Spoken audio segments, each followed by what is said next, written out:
you have something that is so valuable and people recognize you for it that they will pay you top dollar for very few hours of work. I think I kind of... Is the door going to fly open? Let's show the people what's going on out there.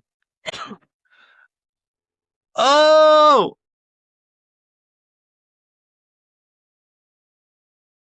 There's supposed to be a mountain. Like for me, if I was still working my bartending job, it would have been like this trip or Christmas with my family, which is crazy. It's not 3 calls on the beach. There's a lot of no glamour. Yeah, totally. Yeah, you can't live the lifestyle without the skill set.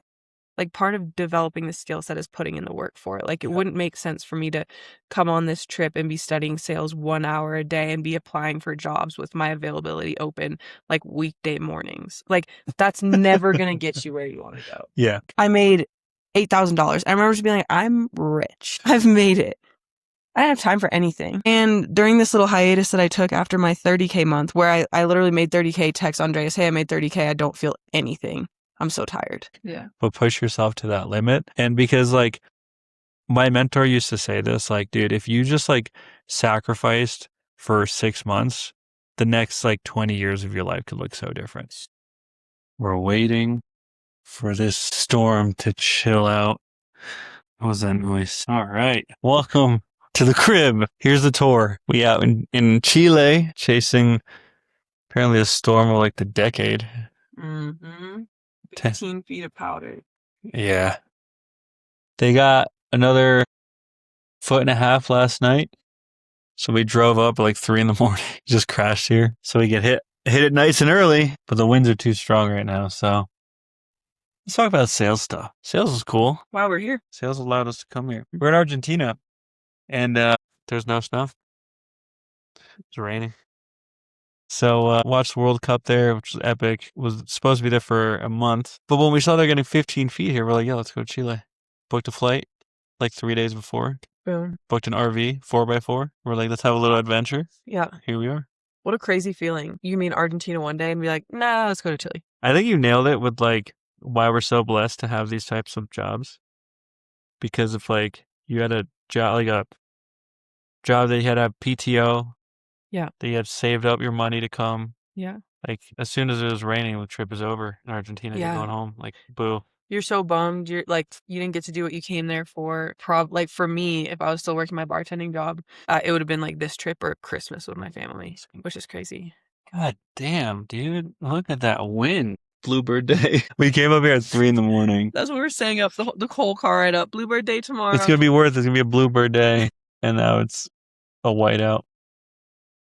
Let's make some money then. I like money. Should we just start taking calls? Yeah.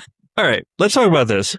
Adele's one of my students that we coached and we took you from like what, 4K a month? 30K a month. Yeah. You crushed it. I remember you did that in like 6 months. Yeah. You worked your butt off. I think you were addicted to feedback and growing. Yeah. You also took on a lot of responsibility. And I think there's a little bit of an ugly side to it. Towards the end. Towards the end, like I think it really like exhausted you. Yeah. I think it's cool. Like you took some time off and you came back, and now it's like led you to like pretty epic job. Yeah. But I think we should talk about that, like the non-glamorous side. Yeah. Which there is that. There's a lot of it. It's not 3 calls on the beach. There's a lot of no glamour. Yeah, totally. I mean, when I think about the trajectory that allowed me to be successful early on, I was having so much fun.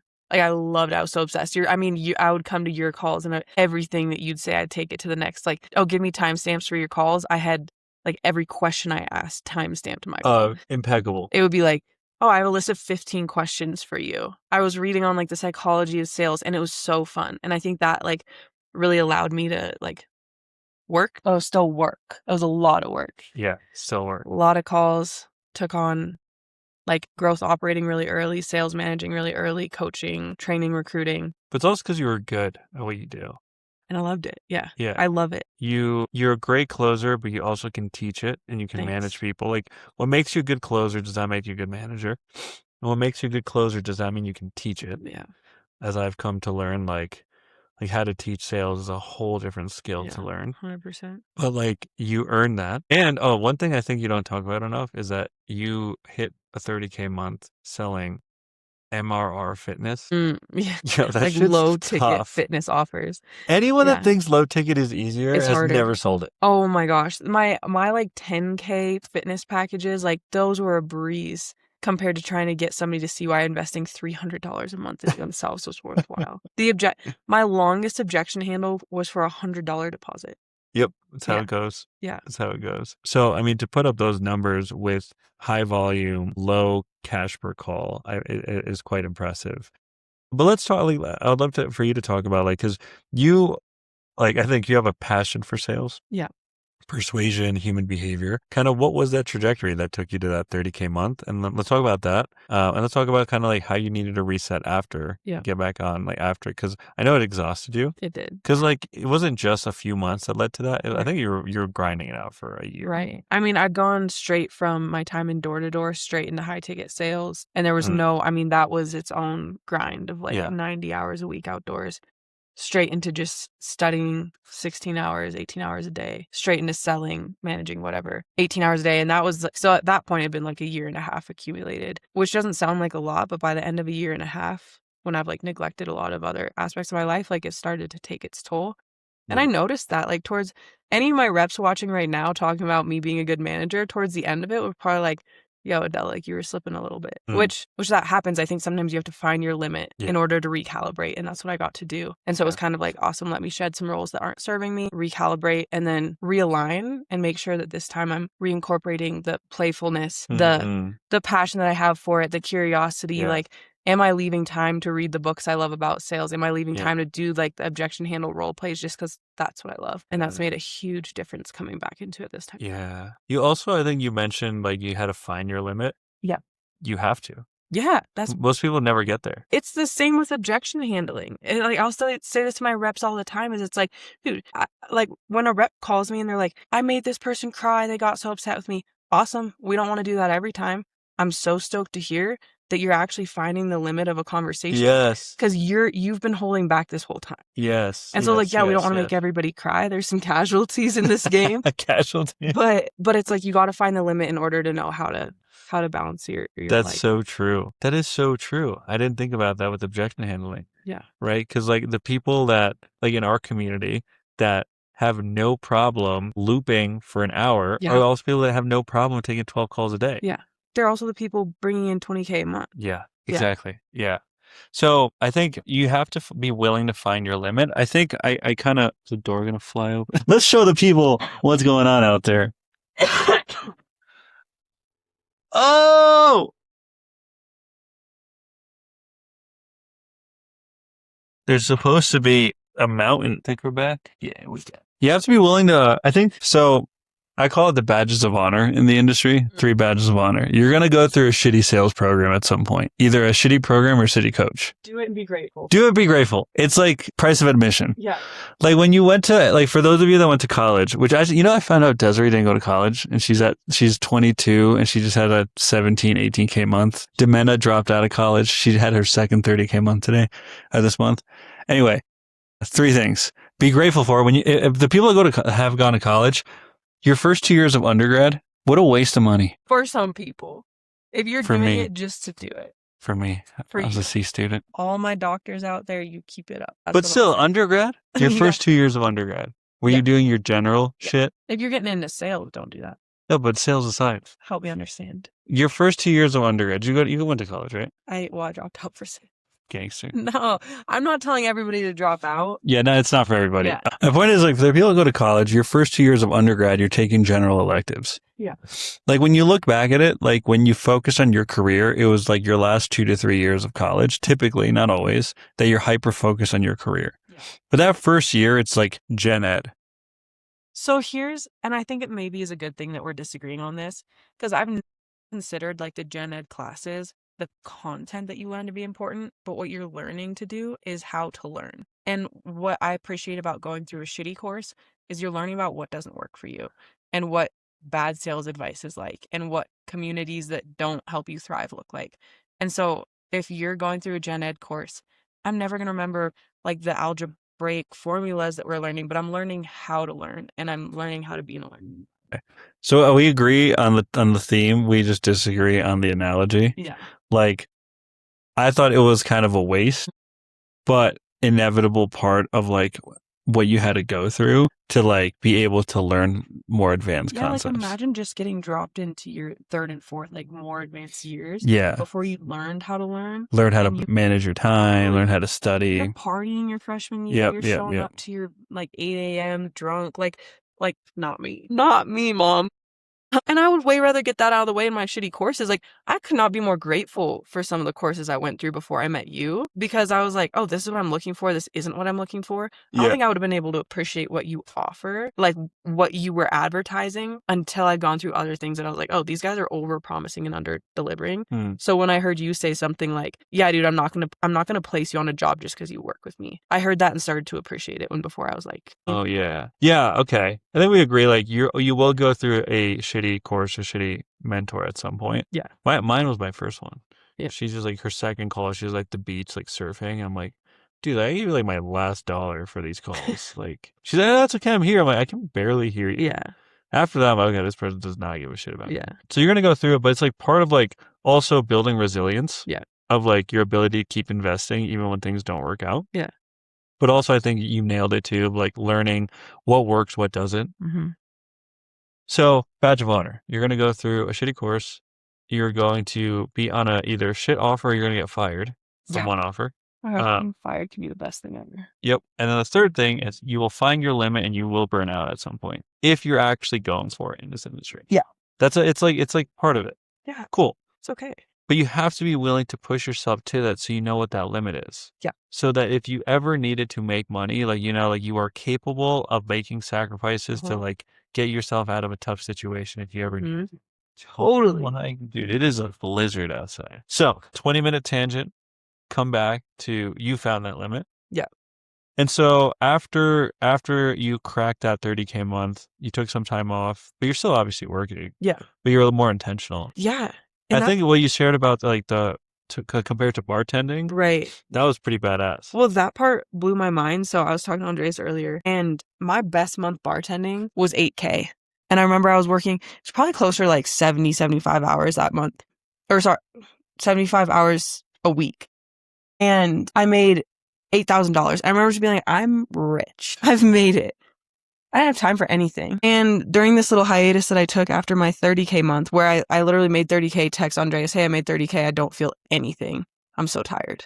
Took a hiatus, shed some layers, was like, I've met my limit. I've exceeded it. I need to recalibrate. And without even trying, like I was trying to take full stop, like just cocoon for a while. Opportunities were presenting themselves and I like couldn't help but make 4 to 7K each month. And that's not in a way to brag as much as once you know the skill of sales, you have something that is so valuable and people recognize you for it that they will pay you top dollar for very few hours of work. But so yeah, you left that out. You're making 4 to 7 grand off of like 4 to 5 hours per week. Yeah. Yeah. Which is crazy. It felt illegal. But it gave me the time to kind of recalibrate, but also pay the bills. Yeah. And live my life and come to Argentina. I'm just stepping out of my break right now. And I got to come to Argentina with And now Chile. Now Chile. And now because you lined up a pretty sick opportunity. Exactly. Yeah. So now you want to talk about that, kind of what you're stepping into and how that period of like working your butt off kind of open up these doors. Yeah. Yeah. So that is actually really important for me to represent that, like working that much, doing that much, taking on a lot, like wearing a lot of different hats. It opened the door for me very quickly for the job that I have now, which will just be a tech sales job that's super, super aligned. I'm all about the company. The culture's great. The base pay is great. Like I couldn't have dreamed of a better role a couple years ago. Yeah, your base pay is what people aspire to make in this industry. Yeah, the base pay is what I got into this industry to make in commission. Yeah. And so like that's such a trip, but it was my combination of like managing teams, understanding the growth operations. It's a payment platform specifically designed for fitness coaches. That was my whole world. It was like managing fitness teams, training recruits, like running the payroll, doing the comms, dealing with bugs, dealing with Stripe. And so when we crossed paths, it was like, of course I'll work with you. Yeah. Yeah. I mean, I think you very well deserved. Like you worked your butt off. It's cool for you to know kind of how I define like job security is like when you know how to sell, find problems, connect people, get yourself out there, like you're never going to run out of money. You're never going to be out of work. Yeah. Something my mentor used to say, if you can sell, you'll never be out of work. Yeah. And now it's opened up doors to a killer opportunity, super aligned. Yeah. And I think like I remember like you when you were working your ass off, like you were enjoying it. Loved it. Cause That's like what allowed me to sustain that. yeah. Yeah. And you don't always need to like fall in love with like taking 12 calls a day, but falling in love with like the progress you're making, the growth you're making.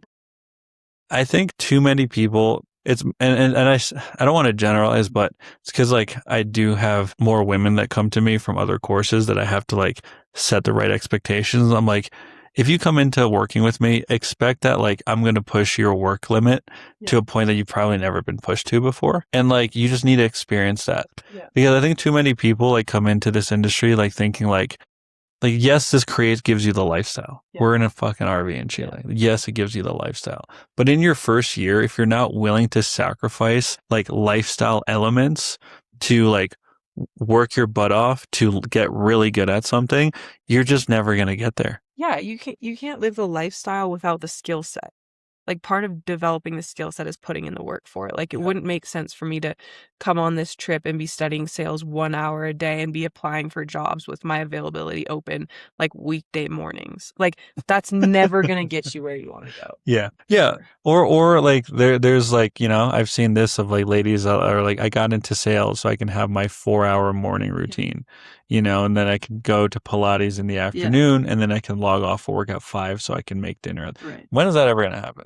But Like not in your first year. not in your first with the right skill set, you might find that you can land an offer like that, but it's incongruent because the amount of work it takes to find yourself in an opportunity like that, like, it weeds out the girls that want that lifestyle. Yeah, And so, like, exactly. when I look at the girls in your community, like, all of us in our own right that have cracked, like, the 15, 20, 30K months, never ever were just studying how to close and then closing. They were, like, full stack, they were proving themselves setting, they were figuring out how to, how to scrape leads while other people were sitting back. They were, like, for myself, I was, like, going into more managing, recruiting the team, like, it was, how can we funnel money into this place so that I can prove that I can make you money? Yeah. And then you become super valuable. And now, like, Jory, Demena, those girls could go find an offer that they take 3 calls a week, they close at a high rate, they do Pilates and drink matcha.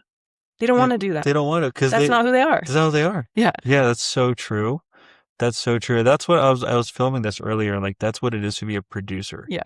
Right. You find the opportunities. That's what it is to be a salesperson. A salesperson, Yeah. exactly. Yeah. But like You're our solving. industry just attracts the softest, weakest reps because there's this expectation of like you can have like this soft life in your first month No. with no experience. Yeah. Like I'm not ragging that, by the way. I think like a lot of the ladies in our community get to the point that like Jory got to the point that she was making 12 to 15K, taking less time, so she's enjoying more time with her friends after 8 months of like earning it. Yeah. Right. And so yes, you can get there, but like you do need to like be willing to go through this undefined period of sacrifice. Totally. And that's what scares more people off because for some people it's 3 months, for you it was 6, for me it was 18 months. Yeah. Right? It like you don't know and it's not guaranteed it's going to work out. It's also, I think the other thing that's important to remember, and maybe this is like getting too in the weeds, is when I look at somebody like Jory, who is consistently earning, she's also consistently keeping offers in her pipeline. So if you're a rep that comes in swinging, you land an awesome offer that you're able to clear those 15, 20K months because your funnel is super healthy and, it's super organic and yada, yada.